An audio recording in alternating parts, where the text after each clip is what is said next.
Today's guest is Dr. Susan Sophia James, a pioneer in the field of super learning, healing, transformation, and consciousness.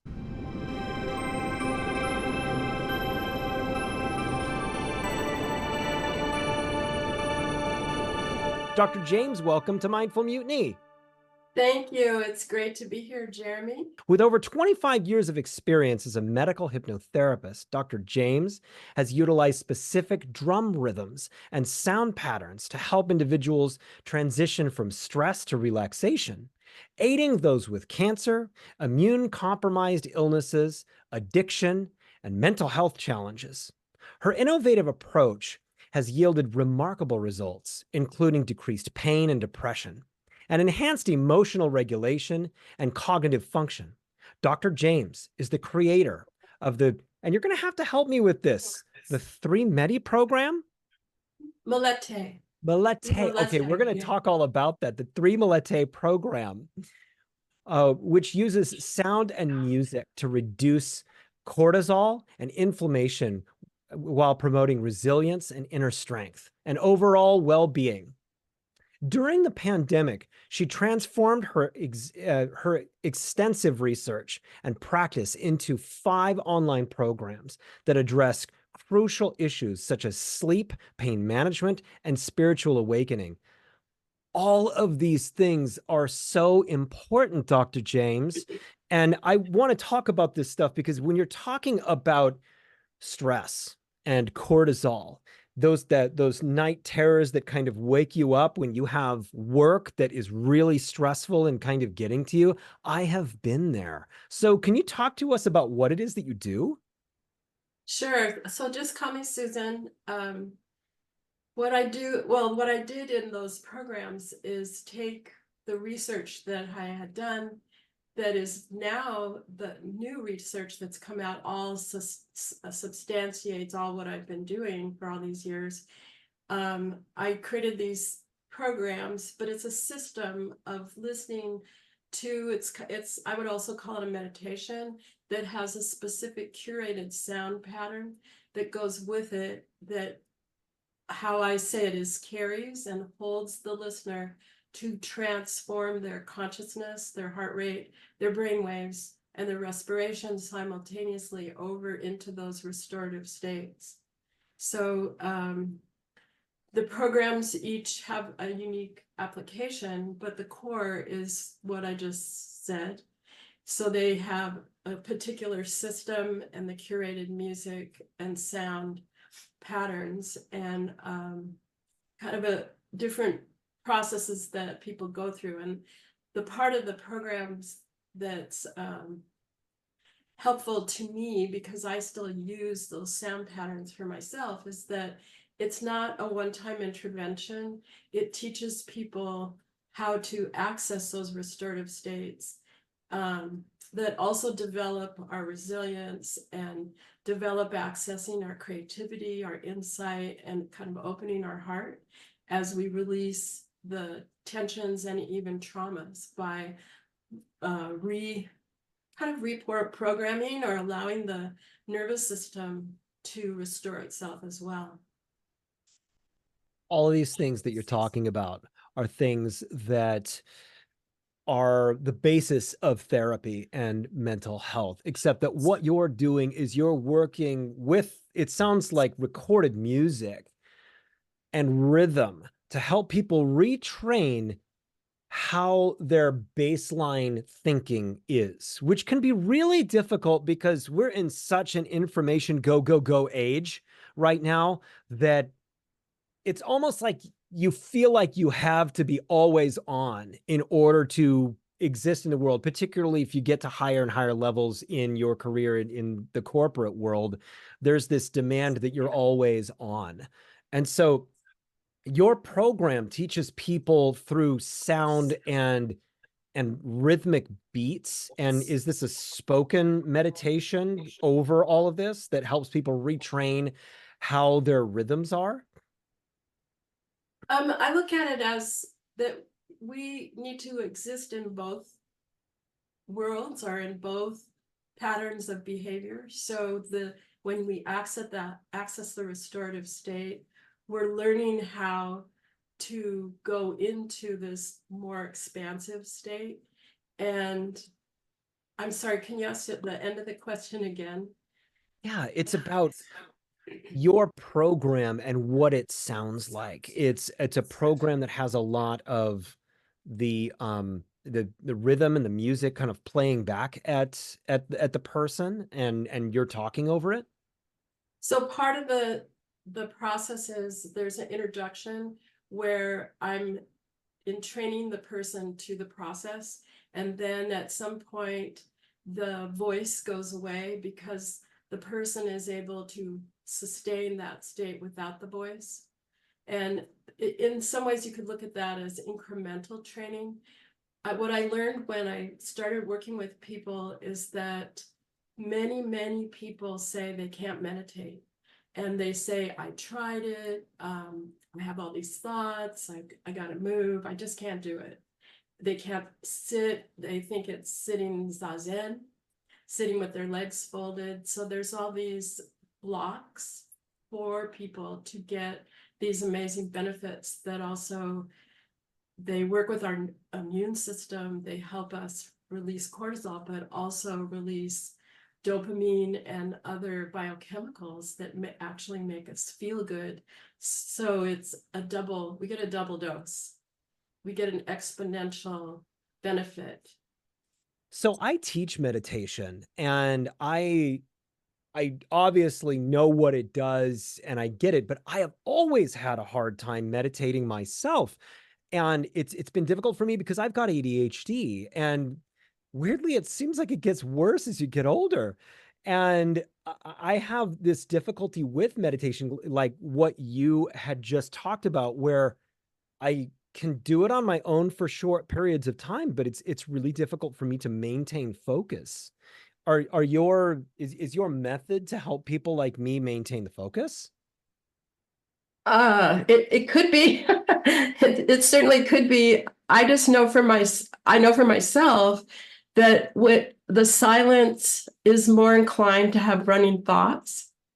And when you're listening to the sound, it captures your attention, and it's almost I would call it entrancing, so that the rhythm is keeps going, and so you listen to it, and your heartbeat and your breathing entrain to it. So entraining just means that there's an external stimulus and you respond to that by resonating with it.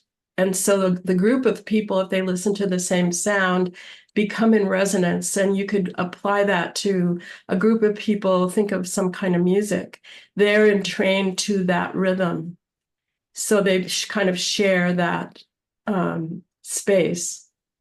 Music is transformative, and it is consciousness changing. And that's what we don't necessarily think about so much, because music is something that's often on in the background. And it's something that we kind of relegate to being background noise, if you will. But I know that, for instance, I have a really difficult time finding just the right playlist for the background of a dinner party that I'm having that has just the right mood, because that music has a frequency, it has a feel to it, it has such an effect on a room, particularly when you're talking about sustained notes at specific megahertz and these sorts of things that have the ability to help the mind move to a different state of consciousness. And you using this sort of thing, what are the results? Number one, can you talk a little bit about that? And what are the results that you find in people's lives? Well, I find that people who think maybe meditation isn't for them, or they are more, we'll call them mainstream, are more amenable to using it because they're just listening. They don't have to do anything special. And then also people, so for one of the programs I have is called Mastering Challenging Times. And that program I use, so if I'm going to go to the dentist, I listen because I don't like to go to the dentist. And so when I play that, I can have dental work and feel really calm and not anxious. Or if you are going, some people have outpatient surgery that could cause them anxiety. So when we become familiar with a certain piece that gives us that connection to the resonance, we remember that because, like you said, music is so profound to us. And even if we go back in time when we were kids, I bet you remember, like I do, certain jingles with commercials because they stay in our memory in a certain way. And the other thing is that ancient people used these kind of frequency, the repetitions, tones, and patterns to bring groups of people together and to create that resonance and entrainment with each other. And you can still see that in different First Nation tribes where they have a certain rhythm that they play, and people come into unity and resonance when they're listening. So it's not just in the Americas, but in Africa and all around the world, our ancestors knew to use these kinds of sounds to entrance us. What you're talking about has I've experienced this, and I went through the psychedelic therapy program at the California Institute of Integral Studies, and they had a shaman come in and use a frame drum. And the frequency of the drumming during this meditation, it was 20 minutes of playing a drum, and I have to do it with my mouth because my microphone won't pick up me hitting the desk, but it was like for 20 minutes straight. And I had not been able to travel out of myself like with the holotropic breath work better than hearing that specific over and over. And I was able to really see things, really experience things. And I was flying with ravens, and I had this huge vision of things just because of a drum hitting at that frequency over and over. And so it's exceedingly powerful, both rhythm and sound, to help change consciousness. That's awesome that you had that experience, and especially in conjunction with using psychedelics, because I feel that some of the psychedelic programs or people who are offering someone seeking psychedelics may use that one time and not really be able to sustain the altered state of consciousness that gives them continued development. Instead of a one-time experience, they can continue to connect to those deeper states just by listening to the sounds. Yeah, the way that that psychedelics have helped me as somebody with ADHD is that I'm actually able to access those deeper realms. And when I'm there, music is profound when I'm in that space. And that's why the playlist for people is so important in doing that kind of thing. And it sounds like mainly your work is just with the music and the rhythm and in helping people. And do you help a lot of professionals? Yeah, there are all different kinds of people that access that program. I think that the program's interface with using substances because it allows people to continue to develop and to grow, and it gives them a system. So I know in psychedelic, a lot they talk about set and setting, and so there's also that consideration when you're using sound and music, because you could just get something off YouTube, but there is a system to use that takes people, progresses them through, that continues to deepen over time. So it would be like using psychedelics on your own versus having someone who was guiding you through the process, preparing before and after, and then continuing. So some of your work, your recordings, are things that can be used alongside a psychedelic medicine. That's my intention, is to the spiritual awakening and transformative experience program is for individuals to use if they want to use it, and also for a therapist or someone who's a guide to use it as a system that they could use either with a group or with individuals, so that they have a kind of a set of tools to use to implement, and an order and a guide. There's a guided process that takes them through each step, and then they can reuse them, because when you go back and do the same thing, you open to a whole nother level, just as if you were using psychedelic again for the same issue. You might learn a whole different things the next time you use it. Brilliant, absolutely brilliant. What have your clients said about these experiences and how it has helped them? Oh, this is a funny story. So I was working at a residential treatment center in Tucson, and there are people that come from all over the world, but mostly the United States. And so you don't see them. You never see the people again. And a couple years later, from this particular person who had gone through the program there, I was at a graduation in Prescott, which is about 4 hours from Tucson. And one of the people who had been in my program sat next to me, and she said, "Oh, I wanted you to know you saved my life." So that was like, whoa.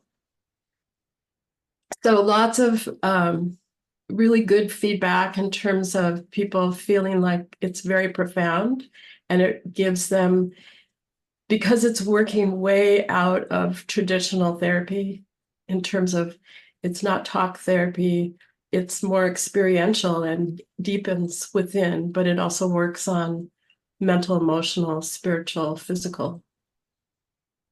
Yeah, obviously, I'm a licensed therapist, and talk therapy definitely has its place and so forth, but there is an access to this deeper realm that these not only these plant-based medicines, but also the music and the proper guidance can help somebody access, that is so deeply impactful. And the beautiful thing about that is it's not the brilliance of your therapist per se that is helping heal you. It is you healing you. It is you going deep. It's you healing you. And that's what's so wonderfully pure about it in a world that is exceedingly distracting, full of information, full of news that is supposed to scare us and make us angry with each other. This wonderful consciousness that exists when we seek it is there, that is blissful, that is deep, that is kind of beyond this tangible consciousness realm, and helping people access that. It's a brilliant gift. It's a wonderful gift to be able to help people with. And so how did you get into this? Well, when I started, this is a long time ago, I had a friend who I started learning shamanic drumming with, and this is back in the 80s. And at around the same time, I became a hypnotherapist, and they sort of blended together. And I would also say that I have a very strong connection to music, and I would call it clairaudience. And so I could understand how things work together and how they would affect people. I also studied with a woman in Tucson who was a psychic for the Tucson Police Department, and using photographs. And this is before cell phones, so they were school photographs, finding missing children. And she also she did Tibetan sound blowing, which I've never heard of anyone doing that since. And then I also studied with a woman in Tucson who was a Cherokee shaman and called the wife of the Yaqui medicine man, where we studied dreams and dimensions and dream walking. And then I was an apprentice to a Blackfoot woman who was a healer shaman, medicine woman for 17 years. So the only person who had music was she. Well, Shirley really didn't, because the blowing was just breath. So none of them had music, but for some reason, all of those experiences came together. What is dream walking? Dream walking is not, it could, someone might think it's like lucid dreaming. So in lucid dreaming, you would know that you were dreaming. Dream walking is actually entering into another, you might call it a dimension or dream, and interfacing with it. And others also can interface in your dreams and interface with you. And some people think that we might be doing that all the time, but because we don't have training, we don't remember.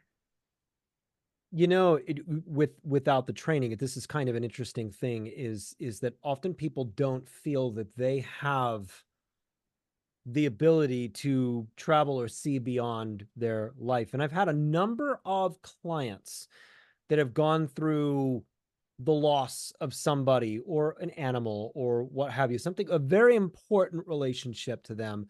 And I asked them, do you dream about them? And they think about it for a bit and they say yes. And I'm like, well, tell me about these dreams. And they will explain in exceeding detail. Grandma was sitting on a bench and she called me to sit on the bench with her. And she sat with me and she held me and told me everything was going to be okay. And I'm like, that was her. That was her.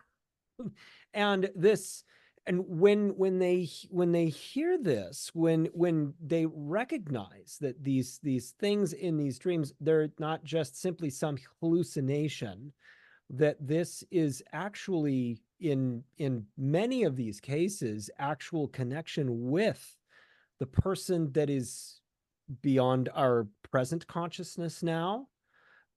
It's really huge to them. It's very profound for them. And so you find that, do you find that many people have these gifts that don't know about it and can access those things and don't realize they're doing it?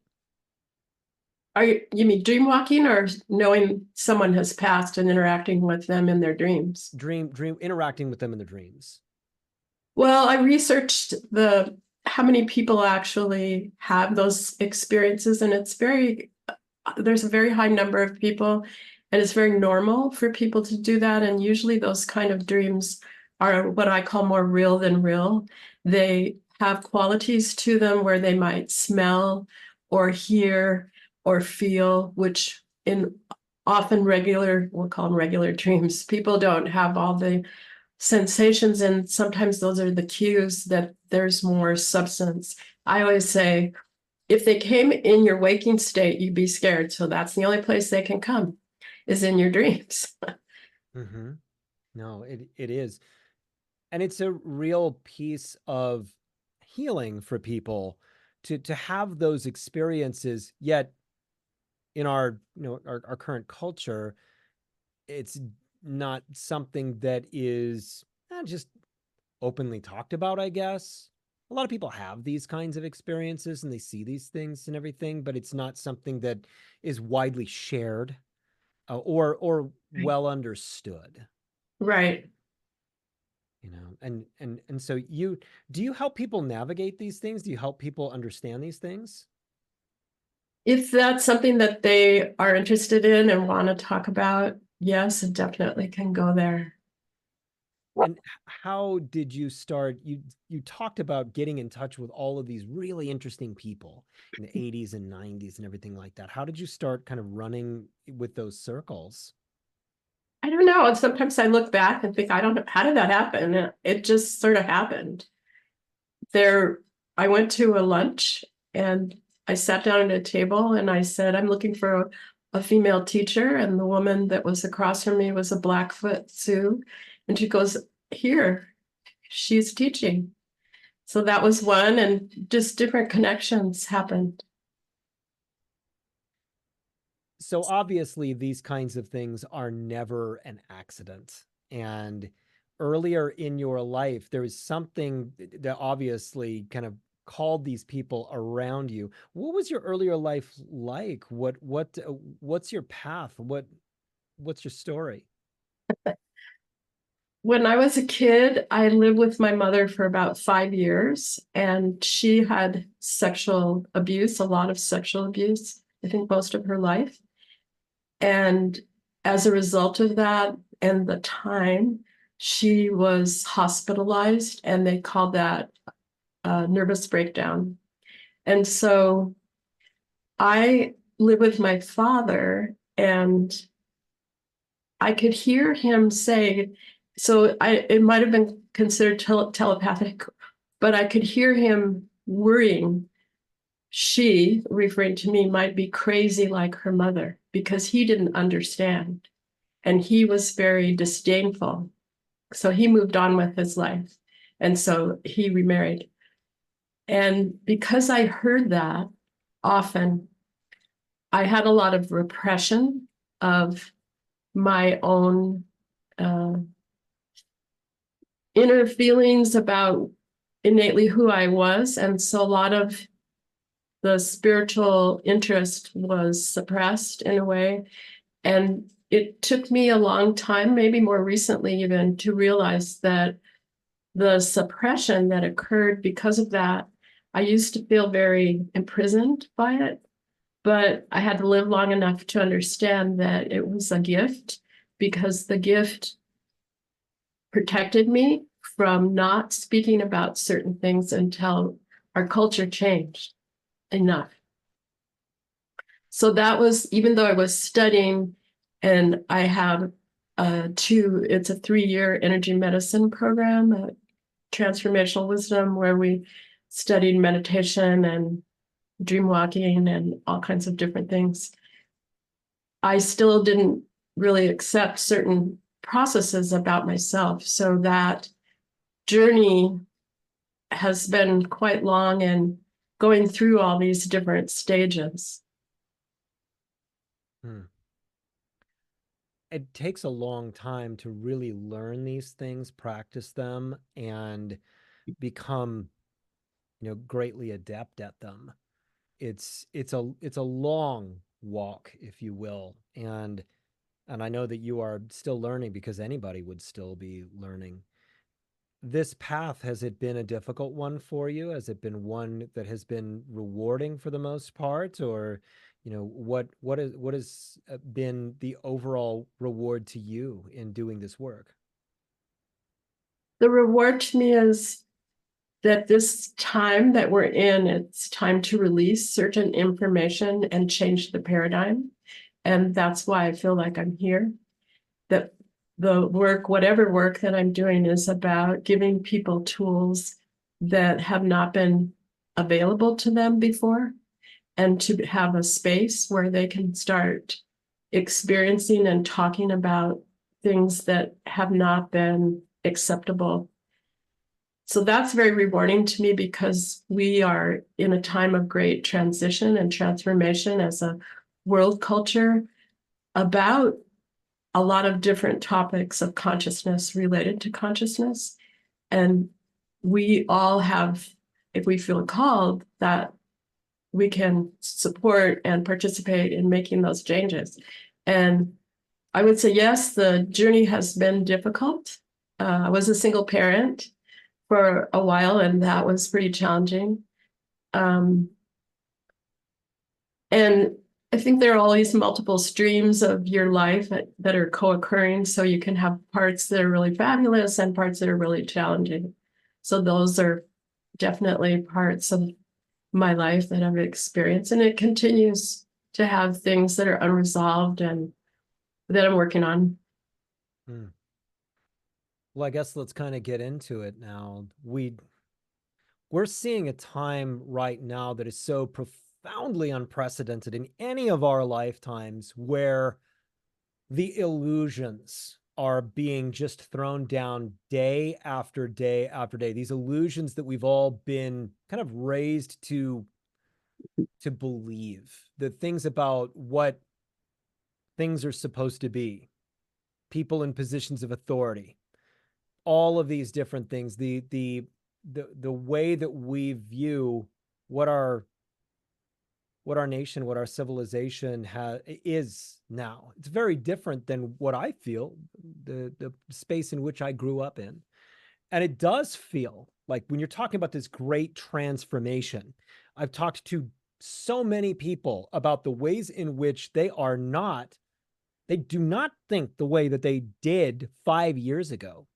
Everything that we've been through in the past 5 years has been a tremendous transformation. And we've learned things that are just absolutely shocking and game changing about, about who we are in the world as a civilization, about who we can and cannot trust, and about the nature of self-determination in decision making about our own health, about the future of our civilization and everything like that. And so what are you seeing in your practice and in your life and your kind of opinions about this this time of, I guess, unveiling, this time of, I guess the biblical way of saying it is the scales falling from their eyes, the kind of starting to see more clearly what is and what is not reality?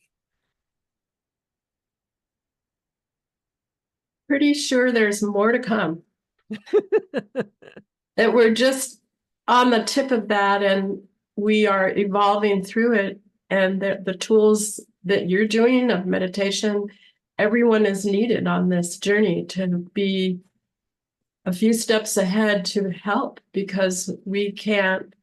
The way I look at it is part of the mess that we're in is that if everybody has historical trauma, that we're operating from different levels of trauma and we're staying in this hypervigilant state, we're kind of killing ourselves.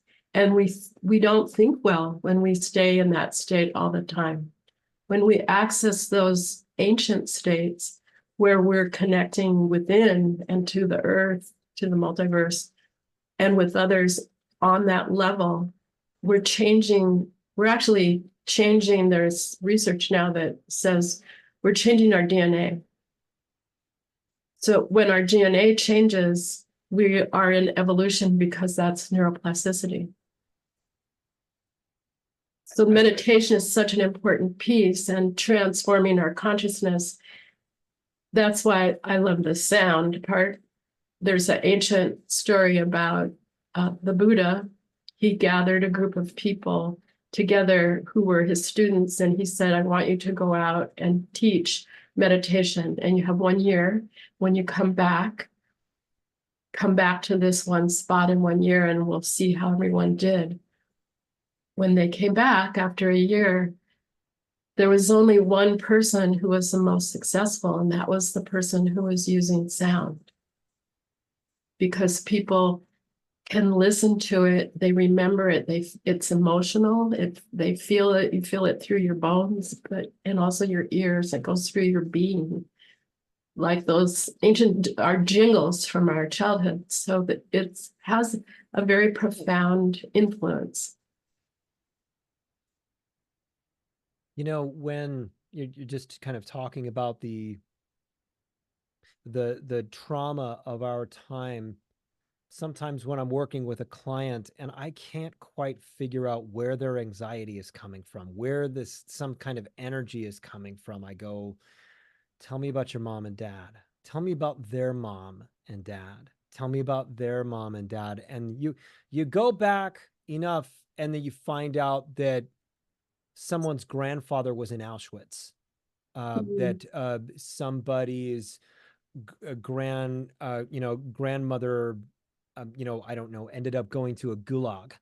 There are these horrible things that have occurred in, I would just like, well, world civilization over the past 150 years that have been so exceedingly profound. It's absolutely impossible to underestimate the traumatic influence of the two world wars and how they continue to affect people today. My grandfather fought in Guadalcanal and Iwo Jima, and he came back in a very different man than the man who left. and it was always a very good man, but a man who was different, who had major trauma.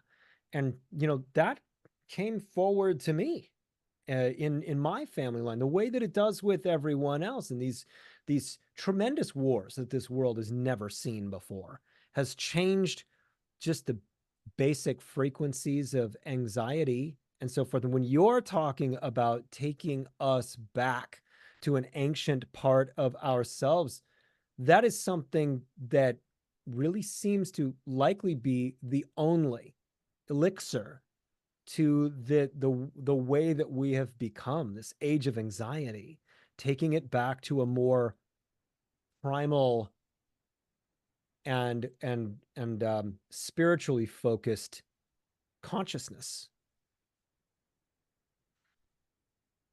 I think so. I think that's what will save us, so we don't blow ourselves up. Yeah. Yeah. And make decisions based upon a heightened state of anxiety, where the heightened state of anxiety is the baseline of how we function. And so, the work that you do in helping people reset their frequencies, reset their baseline, and so that they are more calm. That's incredible work. I'll bet that people experience, incredible transformation from the work that you do with them. I think people feel in the beginning it's subtle. It's we're all looking for that dramatic, and maybe psychedelics seem much more dramatic for people because it is so radical shift. To me, the changes are more subtle, and they are working with all the systems, and they're incremental as you continue to use them.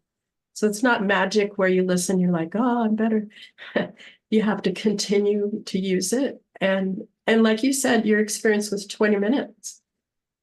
That's amazing, 20 minutes to be able to go traveling with ravens.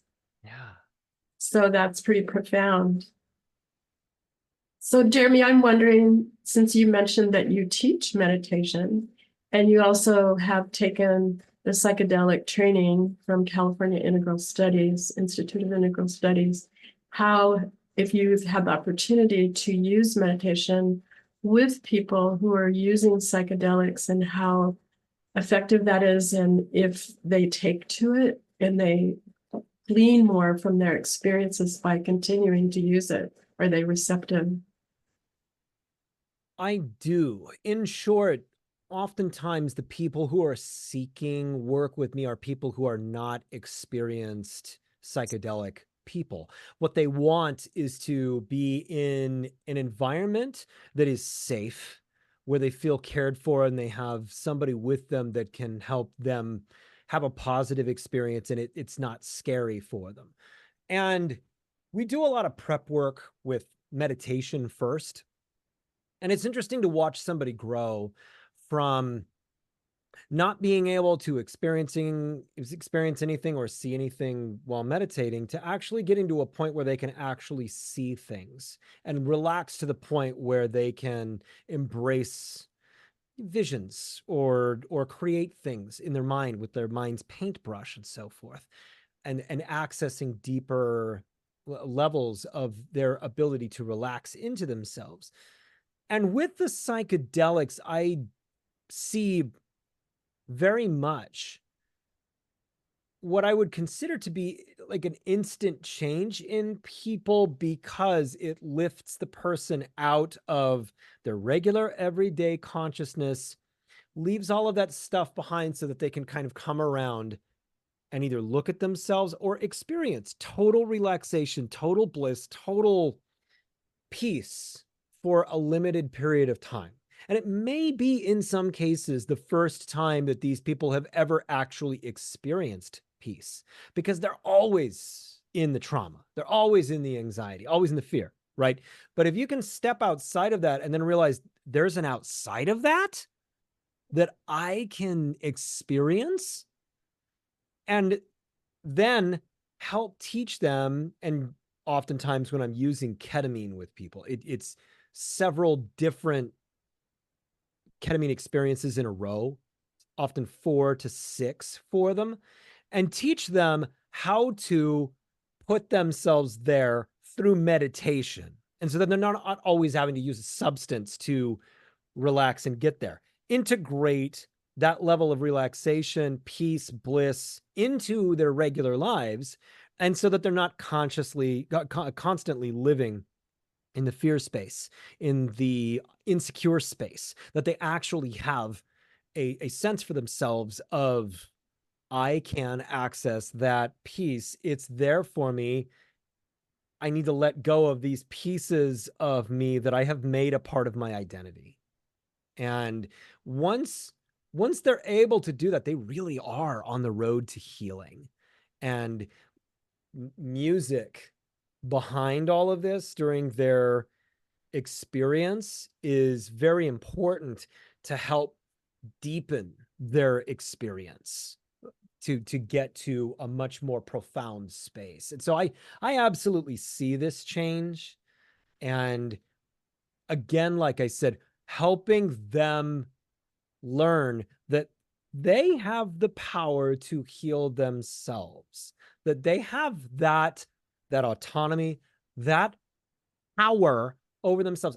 I don't have that power over them. I get to sit in a nice comfy chair next to them while they do that work for themselves, and that is empowering to them, because it gives them the driver's seat in, and it's almost like it removes them having to feel like they're constantly in a clinic, to get well. They are their own driver for healing. So once they have an experience of that state, other than the anxiety state, they feel it, so they can retain the neurological feeling and then connect to it again. Yes.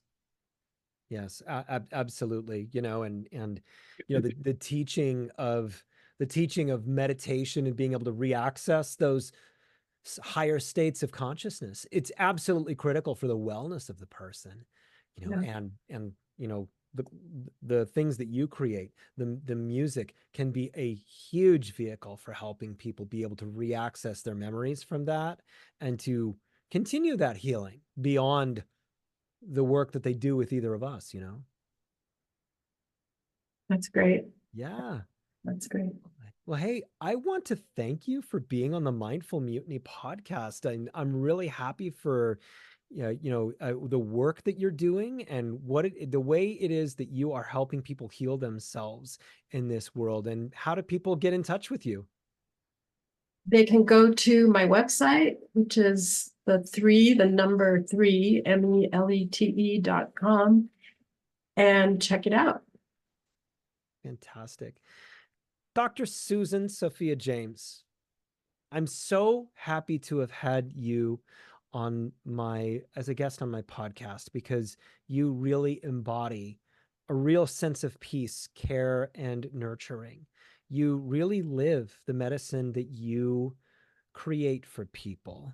And your gentle, kind spirit is something that I'm absolutely positive has had a huge impact on the people that you have worked with, and on what it is that you create to help people in their own healing journey. And so I'm so happy to have gotten to know you a little bit better and hear your story on Mindful Mutiny.